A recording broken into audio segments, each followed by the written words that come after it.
Distractions, being knocked off course with things that grab my attention. I know these are things that I struggle with. I know when I succumb to these things, these to be grouped into a wide umbrella, shiny objects, I'm missing something far greater. Getting work done, getting it done at a deeper level, which means better quality, and getting it done on time so that I can move on to something else. Frequently, it is these things, but it's not always. It can't be reduced to these things, but these things are prolific. Maybe you've experienced something similar. Almost everyone today struggles with distractions in one form or another. And they're usually rooted in, generally speaking, the screens, although it's not only the screens. Maybe you've experienced being knocked off course, being caught up with an email or emails, TV, conversation that goes on too long, beginning to look at Instagram or Twitter thinking it's only going to be for a few minutes, and all of a sudden it's an hour, maybe it's 2 hours later. And even going to bed really super late, sometimes 1, 2, 3 in the morning because video games, caught on social media or whatever. It's a real affliction in our society. It does affect different age groups, but probably no age group is completely exempt from this. When all is said and done, these things are all too often keep us from a deeper connection with Jesus Christ, who is right there waiting for us. We live in a world that constantly bombards us with things that seem important. They grab our attention. They become what appears to be the priority right then.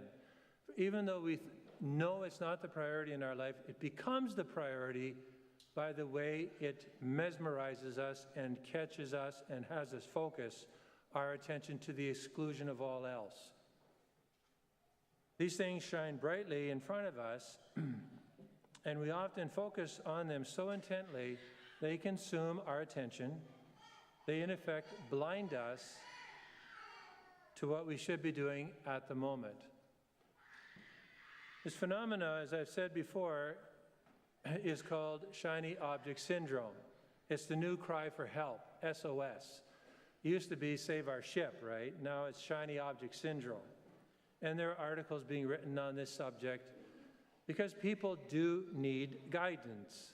My opinion is we shouldn't be burying the objects. These things, they can do a lot of good. Or they can be like an albatross around our neck, like the millstone that Jesus talks about, that leads us, in effect, into sin.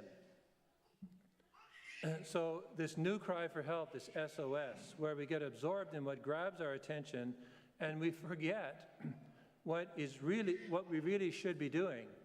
I need to be prepping to go to bed. I'm hooked on the screens. The screens deliberately, intentionally are firing dopamine in my brain. They do this on purpose to get us addicted to them. So just think about this. So we need to remind ourselves, who do I want to be master, myself or the screens? That's just one of many, many things. And then we wind up going to bed too late, getting up too late, or we're tired, exhausted. It's the real struggle with young people, but probably not just young people. And then it develops or bleeds into other priorities in life. This can and does prevent us from seeing Jesus passing by, calling out to us. In this case, he calls out to us by his presence.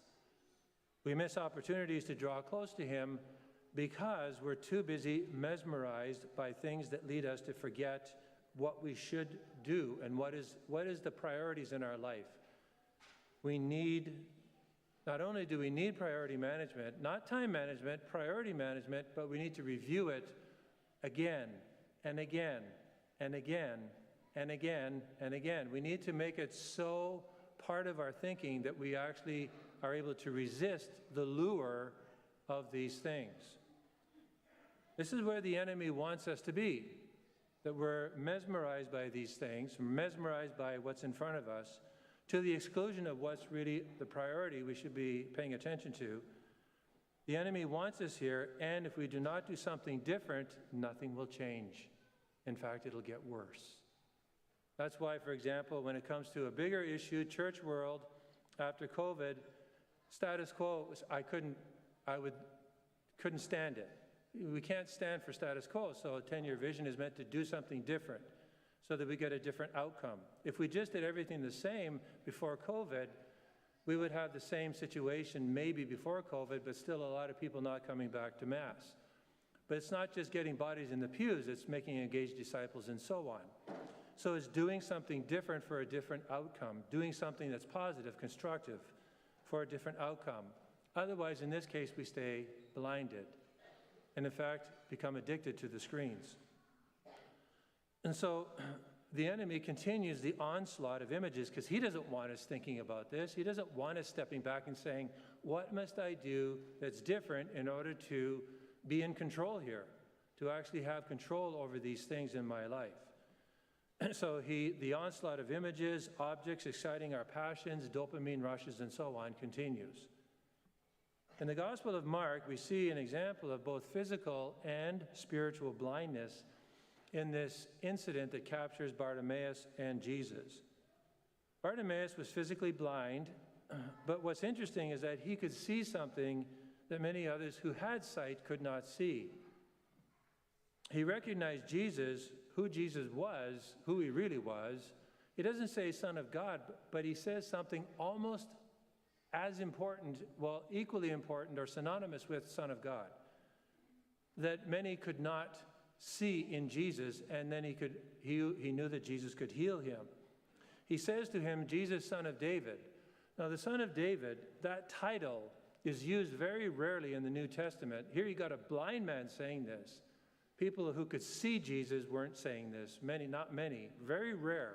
Because the Son of David was known by the Jewish people as the one who would unite the tribes, the north and the south, reunite God's family. The only one who would do that would be Mashiach, the Messiah. Messiah would do this. So this blind guy says, you're the Son of David. You're the one who's come into the world to unite our people. Jesus knew this. He knew it. But everybody else seems to be blind. So Jesus calls Bartimaeus after Bartimaeus throws off his cloak, which is also an interesting point that Mark picks up. And why it's interesting, just because it's a detail. The Holy Spirit wanted that detail known because it's probably the one thing this guy owned. And so it was precious because at night he probably had to sleep outside a lot. It was his blanket. It was his apparel. So he throws it off as if to say, the one thing that I own, I'm tossing in order to get to you, because I want you more than this one thing that I own, which will play a big part in our desire to have Christ, to be with Christ. What are we willing to give up? Are we 100% in like this guy was 100% in? We don't know if he got it back. So we know that Jesus asked him, what do you want me to do for you? He says, Master, Rabbi, that I may see. And again, what's important is that it's not so much what he asked for, but the content of his question. In other words, he doesn't get it just because he's asking, but Jesus says, your faith, because of your faith. That's what I want everybody around here to hear. Because of your faith, I will do this for you. Not because you've asked me. There's something different. There's a different reality going on. And he says, I want everybody to pay attention to this. This man's faith is the mechanism, the catalyst in which I am able to bring about healing. So just because you're asking me doesn't mean you're going to get what you're asking for. St. James will visit this issue as well in his letter. And then he says to the guy, go on your way. He doesn't do that. He actually follows Jesus. And again, Mark captures he followed him along the way. And the way is what the Christians used in the early church to describe discipleship with Jesus Christ. Are you a member of the way? That's how it was a phrase they used to signify discipleship, union with Christ, the way. So often, like the people in the crowd, we try to quiet Bartimaeus. We let distractions or the noise of life drown out the voice of Jesus. We become spiritually blind to his presence, focusing on the shiny objects of life instead of reorganizing or recognizing that Jesus is calling us into a deeper relationship with himself. Think about your own life for a moment. What are the things that blind you from hearing Jesus and seeing him? And what are the distractions, the shiny objects? It could be this, it could be something else. The shiny objects that take up your time, attention, and energy, prevent you from thinking about your need, perhaps. As a result, the overflow of this distraction is that you're prevented, you don't think about the fact that I need to actually book in going to confession. Even if I don't have mortal sins, to strengthen my union with Christ, to strengthen the life of grace, to inoculate me against the temptations which will come my way. I cannot avoid 100% of them. So I must be inoculated against the temptations that will come into my life, so that I respond to them much quicker than perhaps I usually do. Or to pray regularly, which many people, I don't have time because I'm going to bed late. And then when we go to bed, you see, if we're looking at these things, it's firing our dopamine, which means we can't get to bed, sleep early, because it's like our mind has just come off of a run. So then we lose sleep and we're tired, and it just cascades, right? So it's a real nasty, vicious kind of circle. Young people, I say to young people, I say this all the time in confessional, or a lot of time anyways, one of the most important assets in your life is sleep. Everybody actually, but I'm the young who've got years, decades ahead of them. You need sleep. Not because I'm telling you, God says it, but the science backs it up. It's the most important asset in your life. So if you're staying up late and you're trying to get up early, it's a disaster in the waiting. Marks will go down, grouchiness, you'll carry your body around like a 1,000-pound weight. It just cascades and gets worse.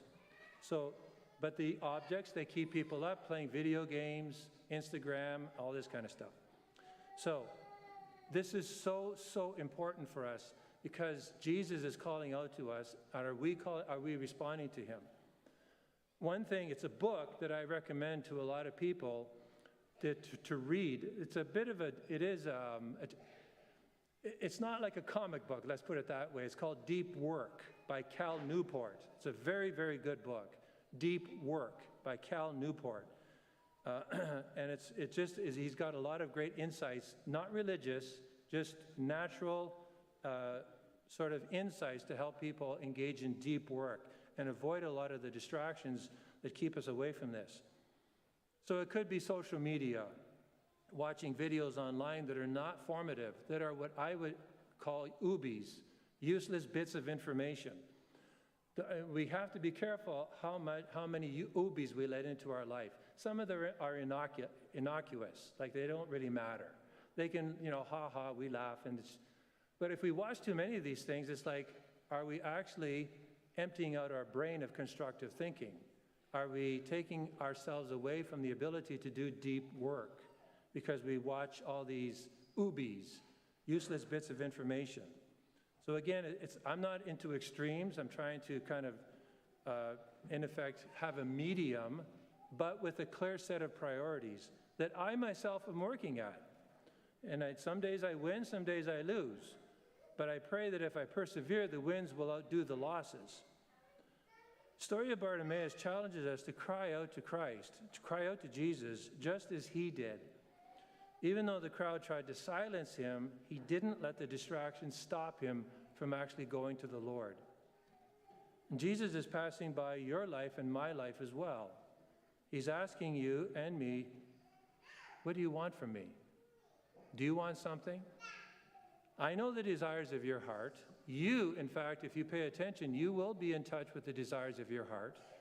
Are you going to ask me, what do you really, really, really want? And what are you willing to give up? Like Bartimaeus, your cloak? For Bartimaeus, that was like his house. For Bartimaeus, the guy didn't have anything. He was a poor guy. So in other words, what are we willing to sacrifice, in order to have Christ? And he's not going to ask you to sell your house.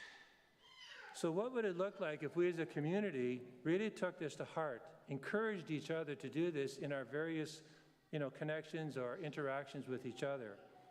What if we stopped being blinded by the pursuit of material things and the distractions of life, identified them, and made an intentional, serious, and persevering effort to overcome them?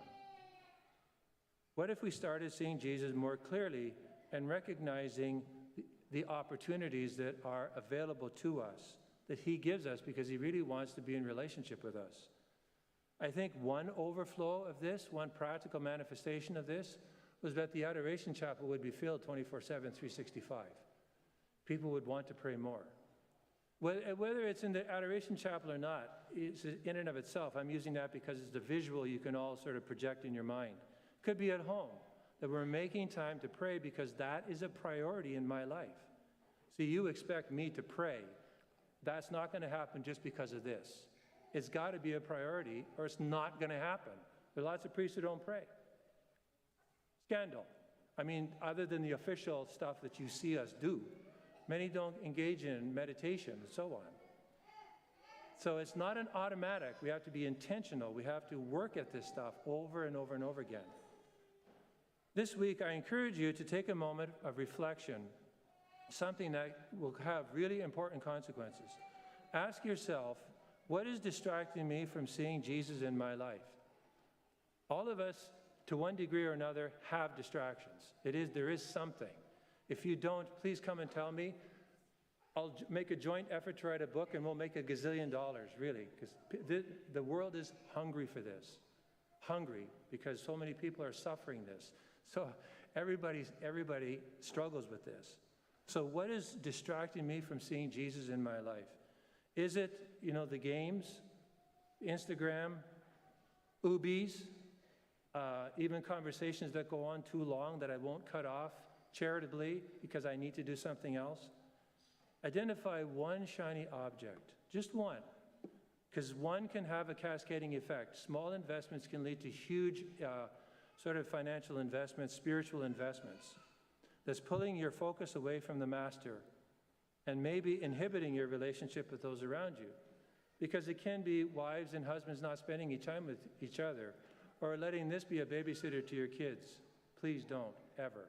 It's easy. Sometimes maybe, but put a clock on it so it doesn't become something that goes overboard. Parents, children need so much, they need time with parents. And you are tired at the end of the day. There's no doubt about it. But if you offer that to Christ, that will be such a pleasing sacrifice to him, and it will pay off huge as your children grow. And it will actually revitalize you. That's part of our trust that God will never be outdone in generosity. Once you've identified it, take one practical step to set it aside. Perhaps it's limiting, like I said, your time on social media or watching too much television. Then ask Jesus to help you see. Master, you've just asked me what you want to do for me, and I'm asking you to help me see this, which might lead you to reprioritizing the way you conduct your work life, after work, your home life, Sundays around God, ensuring your children are getting to bed on time so that they can get up on time and maybe spend a few moments in prayer. It's the absolute best way to start your day, even if it's 10 minutes. Let's not allow the distractions that blind us to keep us from seeing Jesus, who is always near and really desires to stop because he hears us. He hears the cries of our heart, saying, Master, let me see. And if it comes from real faith, he will say to us in our own way, whatever it means to us, your faith has deserves this. You may see again, and I will help you get through this.